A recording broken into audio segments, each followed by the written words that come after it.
বলো হাইসা লাভ নাই তো, বলো বলো বাবার সঙ্গে কথা হয়েছে না? অবশেষে খোঁজ মিলল সামাজিক যোগাযোগ মাধ্যমে ভাইরাল হওয়া নিখোঁজ ষষ্ঠ শ্রেণীতে পড়ুয়া 11 বছর বয়সী শিশু আরাবী ইসলাম সুবার। দুপুরে নওগাঁ শহরের আরজি নওগাঁ মধ্যপাড়ায় দেখা মেলে তার। পরবর্তীতে পুলিশের উপস্থিতি টের পেয়ে সেখান থেকেও সটকে পড়ে তারা। এর পরপরই নেট দুনিয়ায় ভাইরাল হতে থাকে আরও একটি ভিডিও, যেখানে দেখা যায় নিজে থেকেই প্রাণবন্তভাবে নিজের খোঁজ খবর জানাচ্ছেন মেয়েটি।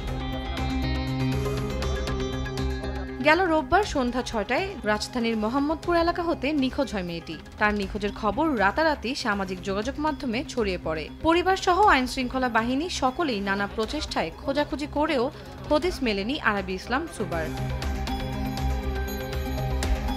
নিখোঁজের ঘটনায় আদাবর থানায় সাধারণ ডায়েরি নথিভুক্ত করে তদন্ত শুরু করা হয়। মোহাম্মদপুর থেকে সংগ্রহ করা হয় বিভিন্ন সিসি ক্যামেরার ফুটেজ। এই ঘটনার পুরো মোড় ঘুরে যায় একটি সিসিটিভি ফুটেজ আইন শৃঙ্খলা বাহিনীর হাতে আসার পর।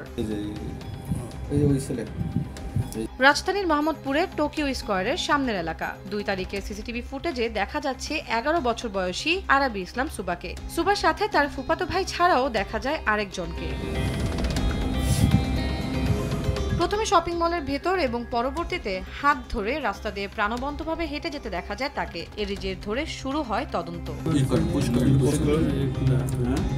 যেতে না যেতেই 2 দিনের মাথায় খোঁজ মিলল তার। জানা যায় মমিন হোসেন নামক 20 বছর বয়সী এক ছেলের সাথে প্রেম ঘটিত কারণে নিজ ইচ্ছায় পালিয়ে যায় সুবা। পরবর্তীতে নওগাঁ জেলায় অবস্থিত মমিনের নিজ বাসায় উঠে তারা। মায়ের ক্যান্সার চিকিৎসা করাতে পরিবারের সাথে বরিশাল থেকে ঢাকায় আসে সুবা। রাজধানীর মোহাম্মদপুরে এক আত্মীয়ের বাড়িতে উঠেন তারা। অসুস্থ মাকে রেখেই প্রেমিকের হাত ধরে পালিয়েছিল 11 বছর বয়সী এই শিশু। তন্দ্রা তারণ্য, দেশ টিভি, ঢাকা।